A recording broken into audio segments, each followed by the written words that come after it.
स्ट्रो had finally reunite, लेकिन एल्बफ के secret और भी गहरे होते जा रहे हैं और वो रहस्यमयी साया कौन है। वन पीस चैप्टर 1132 में एक मिस्टीरियस सिलुएट दिखाई देती है जो एल्बफ के जंगलों में घूम रही है और उसकी प्रेजेंस को इवन जायंट बियर भी नोटिस करता है। ये साया जो कासा हेड पहना हुआ है और स्पाइकी बाल है, शिकी के डिस्क्रिप्शन से काफी मिलता है, जो रोग पायलट का फॉर्मर मेंबर था और एक डेंजरस राइवल भी रोजर और व्हाइट बियर्ड के लिए। शिकी की बैक स्टोरी कैनन है और उसका एल्बफ के पावरफुल एनिमल से कनेक्शन भी काफी ज्यादा नोन है। हो सकता है कि वो लूफी का वेट कर रहा हो, लेकिन कोई और भी है जो लूफी से मिलना चाहता है, जिसका नाम है कोरोन। वो जायंट वॉरियर पायलट को एल्बफ के पोर्ट पर ग्रीट करता है, पर तभी डोरी और ब्रोगी कहते हैं कि उनका प्लान अपर वर्ल्ड में जाने का है, जो डेजर्ट ट्री एडम के बीच वाला हिस्सा है जहां एल्बफ की विलेज है। देन कोरोन बाल लेडी को बताता है, जो शायद उसकी माँ है, कि वो उनके साथ ऊपर जाना चाहता है ताकि वो लूफी से मिल सके, जिसके बारे में शैक्स ने फ्लैशबैक में बताया था। फिर ग्रेट एरिक शिप एक बड़े रेनबो ब्रिज के पास पहुंचती है जो समुद्र को वॉलैंड के सेकंड लेवल से जोड़ता है। ये रेनबो ब्रिज बिल्कुल बिफरोस्ट की तरह दिखता है, जो नॉर्स मैथोलॉजी में एक बर्निंग रेनबो ब्रिज है जो मिडगार्ड को एसगार्ड से जोड़ता है, बिल्कुल वैसे ही जैसे ये ब्रिज समुद्र को वॉलैंड के अपर वर्ल्ड से जोड़ता है। ये rainbow road giant warrior pilot ने एक मटेरियल पेंटर से बनाया है जो एक सन स्टोन है। मतलब ये एक काफी रिसेंट इन्वेंशन है जो ये दिखाता है कि एल्बफ 100 साल पहले काफी ज्यादा आइसोलेटेड था, क्योंकि उन्होंने मदर कार्मेल और बिग मम को 63 साल पहले वेलकम किया था। ये मटेरियल सन स्टोन शायद सी प्रिज्म स्टोन से कनेक्टेड हो सकता है, जो असली समुद्र से बनाया जाता है एक हार्ड एंड फॉर्म में। इसका मतलब हो सकता है कि जायंट के पास एक ऐसा स्टोन है जो सनलाइट से बनाया गया है। ये ट्रेजर ट्री एडम और सनलाइट ट्री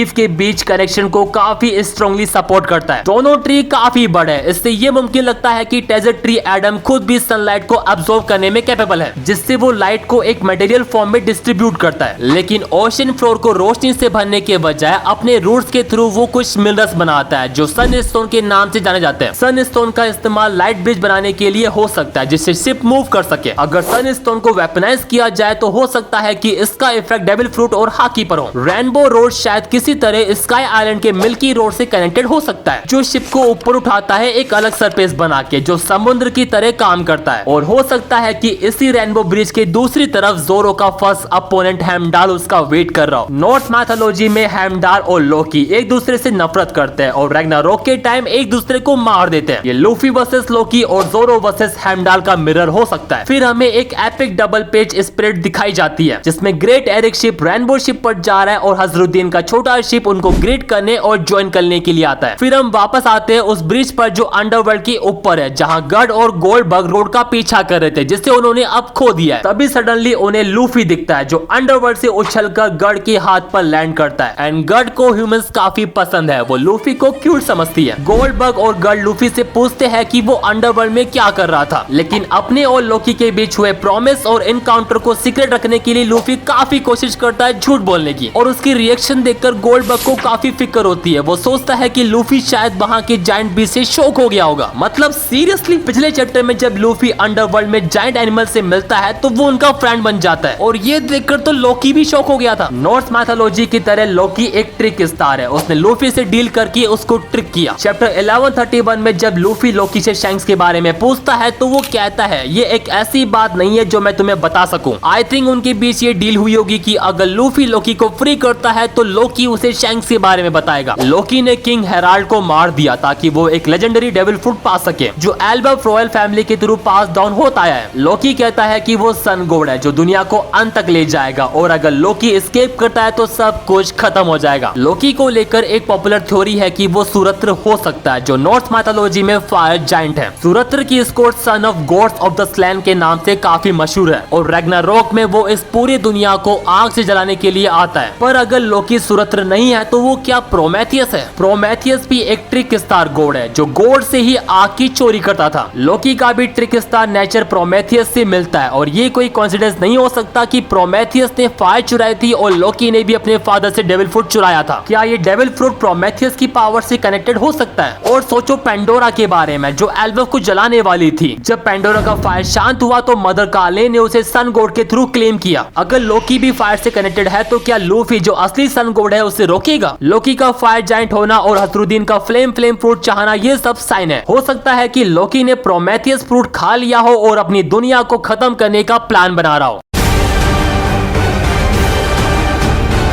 नामी का ग्रुप ऑलरेडी ब्रिज क्रॉस कर चुका है, लेकिन वो एक जंगल में घुस जाते हैं और दूसरी तरफ रोड ग्रुप के काफी करीब आ रहा होता है, लेकिन अचानक उसके सर पर एक पेड़ गिर जाता है जो पहले से ही काट दिया गया था। ये स्ट्रॉ हैट का एक ट्रैप होता है जिसमें वो रोड को डायरेक्टली अटैक किए बिना उसे छुटकारा पा लेते हैं। इससे गॉड और गोल्डबर्ग को रोड के करीब पहुंचने का मौका मिलता है और स्ट्रॉ हैट को लूफी के साथ रीयूनिट करने का। उसके बाद गॉड और गोल्डबर्ग रोड पे अटैक करते हैं, बिल्कुल डोरी और ब्रोगी के हाकुकू जैसा। बस ये एक नॉर्मल अटैक होता है और अब सब लोग एल्वफ के लेवल 2 पर वापस आ गए और अपने सामने एक मैसिव ब्लेज देखते हैं, जहां डोरी और ब्रोगी समझाते हैं कि एल्वफ के 3 अलग लेवल है, हेवन वर्ल्ड, सन वर्ल्ड और अंडरवर्ल्ड। हमने लेवल 1 देखा है जहां लोकी को ट्रेजर ट्री एडम से बांधा गया था। सन वर्ल्ड बिल्कुल रोड के डायरामा की तरह है, जहां बड़े बड़े घर है और एक जायंट कैसल भी। यानी एल्वफ में 9 नहीं बल्कि 3 लेवल है। लेवल 1 अंडरवर्ल्ड, जहां कोई जाने की हिम्मत नहीं करता क्योंकि वहां पर मॉन्स्टर और क्रिमिनल्स रहते हैं। लेवल 2 सन वर्ल्ड, जहां पर अभी स्ट्रॉ हैट क्रू है और यहीं पर जायंट्स भी रहते हैं। लेवल 3 हेवन वर्ल्ड, जो स्काई की ऊपर हो सकता है, बिल्कुल स्काइपिया की तरह। स्काइपिया तक पहुंचने का एक और तरीका हो सकता है जो शायद एल्वफ के हेवन रिल्म से जुड़ा हो। मोस्ट लाइकली वहां पर रॉयल फैमिली रहती होगी। इसके अलावा अंडरवर्ल्ड में लोकी का इंट्रोडक्शन बिल्कुल वैसे हुआ जैसे जोरो का हुआ था। सन वर्ल्ड में उस बच्चे का इंट्रोडक्शन बिल्कुल वैसे हुआ जैसे लूफी का हुआ था। और नामी का इंट्रोडक्शन तब हुआ जब वो एक शिप को डुबो रही थी। और कौन ऐसा करता है? आई थिंक हेवन वर्ल्ड में मैन मार्क बाय फ्लेम का इंट्रोडक्शन होगा। यानी हम कह सकते हैं कि स्ट्रॉ हैट अलग अलग रिल्म्स में जा सकते हैं। लूफी एक्साइटेड हो जाता है जब वो विलेज और जायंट को देखता है और वो सब तो खुशी के मारे रो पड़ता है। हमें चैप्टर 129 का एक फ्लैशबैक दिखाया जाता है जो लिटिल गार्डन आर्क के बिल्कुल एंड पर था और जहां से जायंट की कहानी शुरू हुई थी। हमें लूफी और उस सब के एल्वफ के बारे में बात करने और वहां जाने के प्रॉमिस वाले सीन को दिखाया जाता है। उसके बाद हमें सबके रिएक्शन दिखाए जाते हैं, लेकिन पूरे चैप्टर के दौरान हमें नरेटर के कुछ टेक्स्ट बुक्स दिखते हैं जो मोस्ट लाइकली एल्वफ के बारे में है। हजरुद्दीन और फ्रैंकी दोनों लूफी को यहाँ देखकर सरप्राइज होते हैं। लूफी, उसप और चॉपर बिल्कुल अमेज लगते हैं जब उन्हें पता पड़ता है कि बाकी स्ट्रॉ हैट क्रू एक रेनबो ब्रिज पर सेल करके आया है। टेक्स्ट बॉक्सेस फिर से अपीयर होते हैं और हमें पता पड़ता है कि ये नरेशन लुइस आर नोट का है, जो ब्रैगमैन किताब के एक्सप्लोरर में से एक है जिसने लिटिल गार्डन के बारे में बात की थी। ब्रैगमैन उन बुक में से एक थी जो ओहारा की लाइब्रेरी में थी जिन्हें सोल ने बचाया था। आई थिंक नामी के पास इस किताब की एक कॉपी होनी चाहिए जो लिटिल गार्डन आर्क में दिखाई गई थी। चैप्टर के लास्ट पैनल में हमें एक मिस्टीरियस सिलुएट दिखाई देता है जो जंगलों के बीच से गुजर रहा होता है। एक जायंट बियर भी उस इंसान को नोटिस करता है जैसे वो उसकी हाकी या प्रेजेंस को फील कर रहा हो। लेटेस्ट वन पीस चैप्टर में दिखाया गया सिलुएट एक कासा हेड पहना हुआ है और उसके बाल स्पाइकी है। ये सेम कैरेक्टर हमने चैप्टर 631 की कवर स्टोरी पर भी देखा था जहां क्रोकस एक इंसान के साथ ड्रिंक कर रहा था। सिलुएट ने स्ट्रॉ हैट को आने का सिग्नल दिया था। एक स्ट्रॉन्ग पॉसिबिलिटी है कि ये इंसान गोल्डन लायन शिकी हो सकता है जो स्ट्रॉ हैट के पीछे है। चाहे वो mostly non canon movie Strong World में एक्टिव रहा हो, लेकिन उसकी back story One Piece world के लिए कैनन है जो चैप्टर 0 स्ट्रॉन्ग वर्ल्ड और इम्पैल डाउन आर्क के चैप्टर 530 से स्टार्ट होती है, जहां उसे इम्पैल डाउन से भागने वाले एकमात्र प्रिजनर के रूप में दिखाया गया था, लेकिन वो सन गोकू और ग्रैब के हाथों हार गया। और लास्ट चैप्टर से ये कंफर्म होता है कि शिकी जो एनिमल लेकर गया था वो